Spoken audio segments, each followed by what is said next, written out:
So when the Redevelopment Commission passed their $8 million for the bonds, they did something they hadn't done before. They separated them into two series, an A series and a B series. The A series were sold to pay for soft costs, things like professional fees, architectural fees, things like that. Not actually hard costs for construction. They withheld the sale of the B series bonds, which are the hard costs, until such time that the city could prove that they had their money.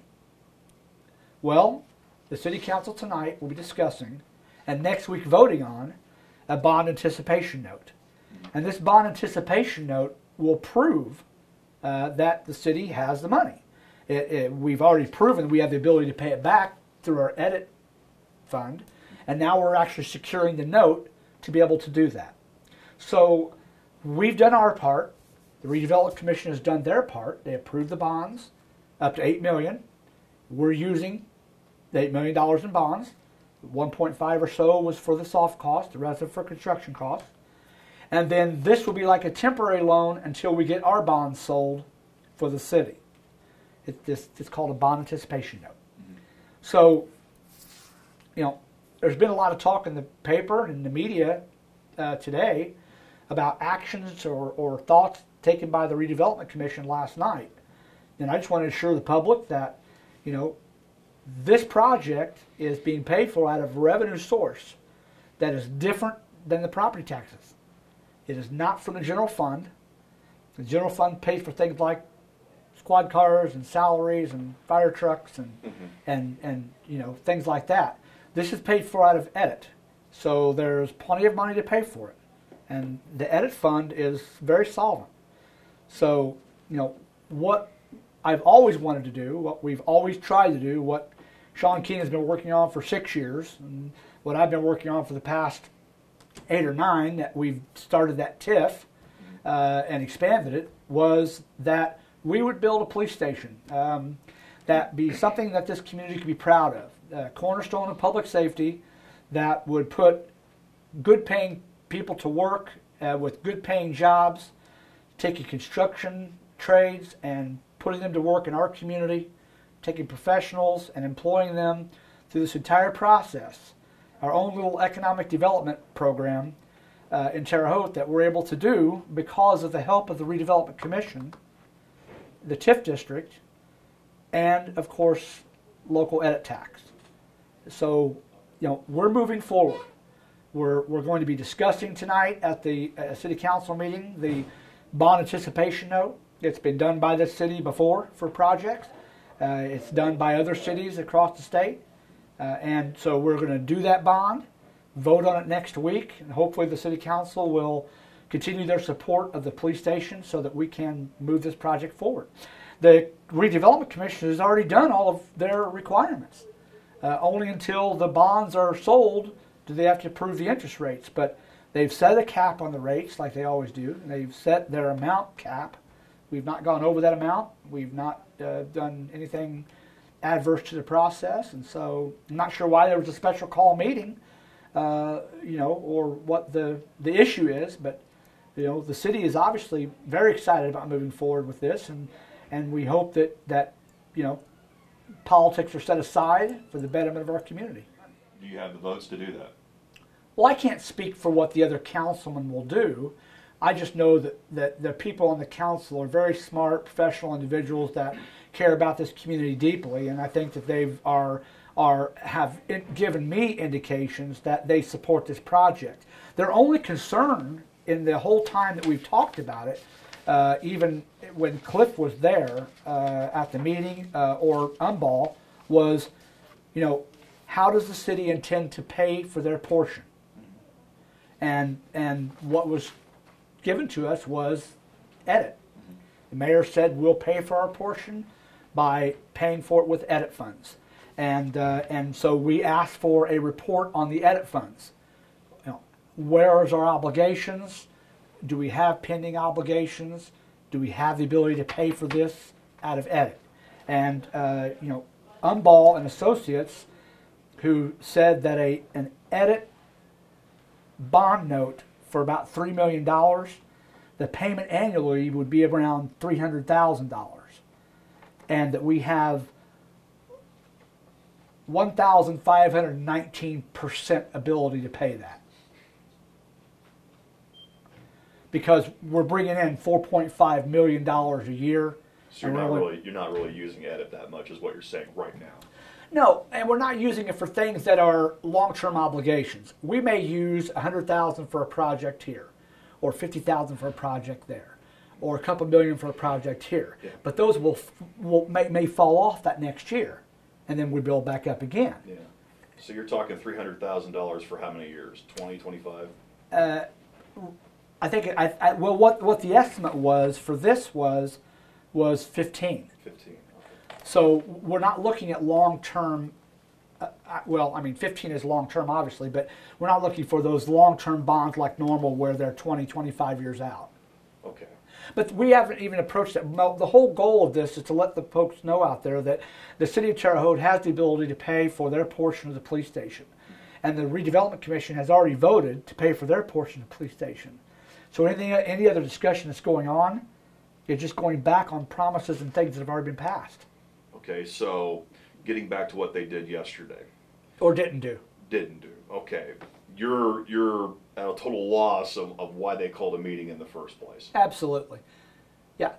Why would they call a meeting to discuss changing the interest rate cap when they voted on the cap in May? Well, then I think what we read and saw was that they're in fear of other projects being placed in peril because you're paying, I think they quoted $2.75 million in interest over the life of the bond. How will they know how much interest they're going to pay? They haven't sold the bonds yet. I think you can calculate that pretty easily. Based on what? If you're basing on the 6%. The last bonds that sold didn't sell at 6%, so why would we assume that these would? Good question. Fair question. I think it's I think it's one of the best questions asked so far. Okay. You can't, unless you're trying to stop the project, unless your goal is to delay the project, unless you simply don't believe that the police department needs a police station, if you simply don't want to see good construction jobs come into our community, folks being put to work, then why would you even bring that up? You thought it was okay in May to say 6% was okay. In May, you agreed that 6% was fine, that we were going to pay 2.7 or whatever it was you came up with that figure in interest. I mean, they felt that it was fine. They felt it was so fine that they passed a resolution unanimously and gave it to City Council, which passed unanimously. So everybody agreed that it was okay in May. Wonder why it's so bad now. Maybe it's because the city has finally found the way that they're going to be able to pay for their portion. And if the city... you're saying that they didn't anticipate the city coming up with their portion? That they thought by dangling this carrot that they would then pull out because they can't come up with the $2.2 million because there's such dire financial straits? I'm not going to speculate on anything that they say or what's in their mind. But clearly, to anybody who has two eyes, they can see what's going on. This has been an ongoing conflict with the redevelopment director and the City of Terre Haute for months. And this was supposed to be a project that we were able to work together through that benefited no one except the community in the term of better public safety service, and putting folks to work that are in construction jobs. And it has turned into what is the underbelly of why people don't like government officials, and that is politics. And the people that are pawns in those games are our police officers. And sometimes it is shameful that people will do that. I am concerned as anybody about the state of affairs of our finances. I have made recommendations to the City Council to reduce the budget by $1 million. I have made recommendations that we consider a possible trash fee to look at funding sources. I've made recommendations to reduce spending all the way around. But that is a different pot of money. That is a general fund money based on property taxes. This is money from edit and from TIF. Totally separate. Separate from the sanitary district issue, separate from the general fund issue, separate from, you know, from any issue. Lay people out there might say, how can we buy a fire truck if we don't have a lot of money in our funds? Because fire trucks are paid for out of user fees from EMS and ambulances. Right. So that account may be solvent. But yet we may be short a little bit on our property tax money. Why? Because the property tax caps have taken this year $10 million out of the pockets, or strike that, out of the city government coffers to be able to provide services. So when we lose $10 million this year on the tax cap alone, it stands to reason that services and revenue, you know, could be affected by that reduction of money. So we're not going to use tax money, property tax money, to pay for this project. What we're going to use is TIF money and edit money. All right, so is bringing up the sanitary money and all this other just misleading, smoke and mirrors? Okay. I don't know why people bring things up. I'm sure everyone has their own motivation and agenda. My agenda is quite simple. I'm not running for city council again. The law has prohibited me from being able to serve another term. So in my, as put by one person, twilight of my career on the city council, I just simply want to do the best I can do. And one of the things that I've been working on for years is trying to find a home for 135 guys and gals that risk their life every day. And it's quite an embarrassment when you walk into this police station and you see the roof falling in, or in the wintertime detectives being sent home because the heat no longer works, or that there is black mold in the basement, or that we don't have the ability to provide the services that we need to provide to give the proper protection to the folks out there. So these guys are working double time and time and a half to get things done right, and all I'm trying to do is to make sure that we move forward with this project. It's just simple. It's not rocket science. Right. You know, I mean, the TIF is solvent. It was proven through a report by Umball that they have the money to pay for this to the tune of $8 million. The Redevelopment Commission, supported by Mr. Conley and Mr. Nichols and Mr. Heath and Cliff Lambert, all of them, was this resolution that says we'll give you $8 million toward this project at a cap of 6%.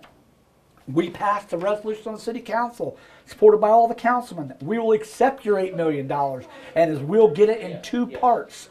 And we have to prove we have the money first. So we are doing it with the bond anticipation note. And once that money is given to us, now we can go forward with the selling of the B bonds to be able to build this police station. And I think that anybody who's stepping forward now to try to change any of the timetables set forth by Ice Miller and by the city are simply doing nothing but trying to cause a delay in the process. And so, why? The project's good for everybody.